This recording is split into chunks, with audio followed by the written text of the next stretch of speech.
प्रेम के बोल। एक गांव में एक मजदूर रहा करता था जिसका नाम हरिराम था। उसके परिवार में कोई नहीं था। दिन भर अकेले मेहनत में लगा रहता था। दिन का बहुत ही दयालु और कर्मों का भी बहुत अच्छा था। मजदूर था इसीलिए उसे इतना भोजन उसे मजदूरी के बाद ही मिलता था। आगे पीछे कोई न था, इसीलिए वो इस आजीविका से संतुष्ट था। एक बार उसे एक छोटा सा बछड़ा मिल गया। उसने खुशी से उसे पाल लिया। उसने सोचा आज तक वो अकेला था, अब वो इस बछड़े को अपने बेटे के जैसा पालेगा। हरिराम का दिन उसके बछड़े से ही शुरू होता और उसी पर ख़त्म। वो रात दिन उसकी सेवा करता और उसी से अपने मन की बात करता। कुछ समय बाद बछड़ा बैल बन गया। उसकी जो सेवा हरिराम ने की थी उससे वो बहुत ही सुंदर और बलशाली बन गया था। गांव के सभी लोग हरिराम के बैल की ही बातें किया करते थे। किसानों के गांव में बैल की भरमार थी, पर हरिराम का बैल उन सबसे अलग था। दूर दूर से लोग उसे देखने आते थे। हर कोई हरिराम के बैल के बारे में बातें कर रहा था। हरिराम भी अपने बैल से एक बेटे की तरह ही प्यार करता था। भले खुद भूखा सो जाए लेकिन उसे हमेशा भरपेट खिलाता था। एक दिन हरिराम के सर्प में शिव का नंदी बैल आया। उसने उससे कहा कि हरिराम, तुम एक निस्वार्थ सेवक हो। तुमने खुद की तकलीफ़ को छोड़कर अपने बैल की सेवा की है, इसलिए मैं तुम्हारे बैल को बोलने की शक्ति दे रहा हूँ। इतना सुनते ही हरिराम जाग गया। अपने बैल के पास गया। उसने बैल को सहलाया और मुस्कुराया कि भला एक बैल बोल कैसे सकता है। तभी अचानक आवाज़ आई, बाबा, आपने मेरा ध्यान एक पुत्र की तरह रखा है। मैं आपका आभारी हूँ और आपके लिए कुछ करना चाहता हूँ। यह सुनकर हरिराम घबरा गया।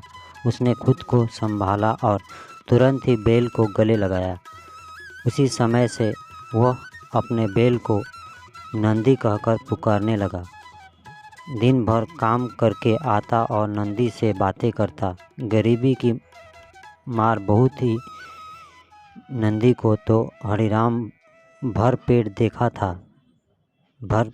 देता था, लेकिन खुद भूखा जो सो जाता था। यह बात नंदी को अच्छी नहीं लगी।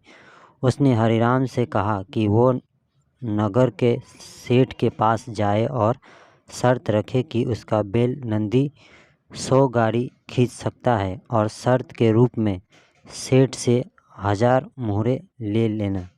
हरिराम ने कहा, नंदी, तू पागल हो गया है? भला कोई बैल इतना भार वहन कर भी सकता है? मैं अपने जीवन से खुश हूँ, मुझे यह नहीं करना। लेकिन नंदी के बार बार आग्रह करने पर हरिराम को उसकी बात माननी पड़ी। एक दिन डरते डरते हरिराम सेठ दीनदयाल के घर पहुंचा। दीनदयाल ने उससे आने का कारण पूछा। तब हरिराम ने शर्त के बारे में कहा। सेठ जोर जोर से हंसने लगा। बोला, हरिराम, बैल के साथ रहकर क्या तुम्हारी मति भी बैल जैसी हो गई है? अगर शर्त हार गए तो 1000 मुहरे के लिए तुम्हें अपनी झोपड़ी तक बेचनी पड़ेगी। यह सुनकर हरिराम और अधिक डर गया, लेकिन मुंह से निकली बात पर मुकर भी नहीं सकता था। शर्त का दिन तय किया गया और सेठ दीनदयाल ने पूरे गांव में ढोल पिटवाकर इस प्रतियोगिता के बारे गांव वालों को खबर दी और सभी को यह अद्भुत नज़ारा देखने बुलाया। सभी खबर सुनने के बाद हरिराम का मजाक उड़ाने लगे और कहने लगे कि यह शर्त तो हरिराम ही हारेगा। यह सब सुनकर हरिराम को और अधिक डर लगने लगा और उसने नंदी से घृणा होने लगी। वह उसे कोसने लगा, बार बार उसे दोष देता और कहता कि यहाँ मैंने इस बैल को पाल लिया, मेरी अच्छी भली कट रही थी, इसके कारण सर की छत से भी जाऊंगा और लोगों की थू थू होगी, वो अलग। अब हरिराम को नंदी बिल्कुल भी रास नहीं आ रहा था। वह दिन आ गया जिस दिन प्रतियोगिता होनी थी। सो माल से भरी गाड़ियों के आगे नंदी को जोता गया और गाड़ी पर खुद हरिराम बैठा। सभी गांव वाले यह नज़ारा देख हंस रहे थे और हरिराम को बुरा भला कह रहे थे। हरिराम ने नंदी से कहा, देख तेरे कारण मुझे कितना सुनना पड़ रहा है। मैंने तुझे बेटे जैसा पाला था और तूने मुझे सड़क पर लाने का काम किया। हरिराम के ऐसे घृणित शब्दों के कारण नंदी को गुस्सा आ गया और उसने ठान ली कि वो एक कदम भी आगे नहीं बढ़ाएगा और इस तरह हरिराम शर्त हार गया। सभी ने उसका मजाक उड़ाया और उसे अपनी झोपड़ी सेठ को देनी पड़ी। अब हरिराम नंदी के साथ मंदिर के बाहर पड़ा हुआ था और नंदी के सामने रो रो कर उसे कोस रहा था। उसकी बातें सुन नंदी को सहा नहीं गया और उसने कहा, बाबा हरिराम, यह सब तुम्हारे कारण हुआ। यह सुन हरिराम चौंक गया। उसने गुस्से में पूछा कि क्या किया मैंने? तुमने भांग खा रखी है क्या?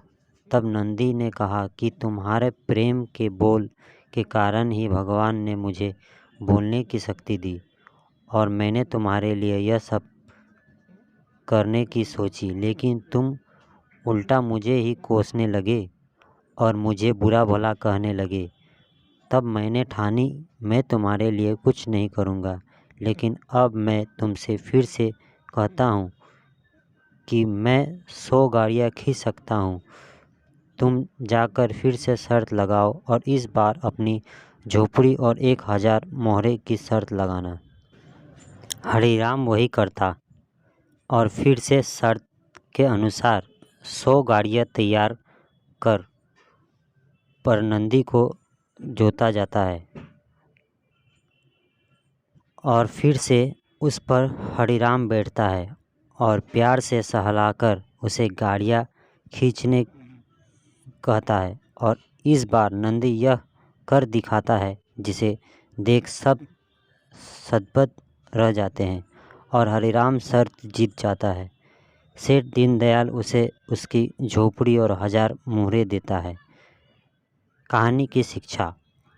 प्रेम के बोल कहानी से यही सीख मिलती है कि जीवन में प्रेम से ही किसी को जीता जा सकता है।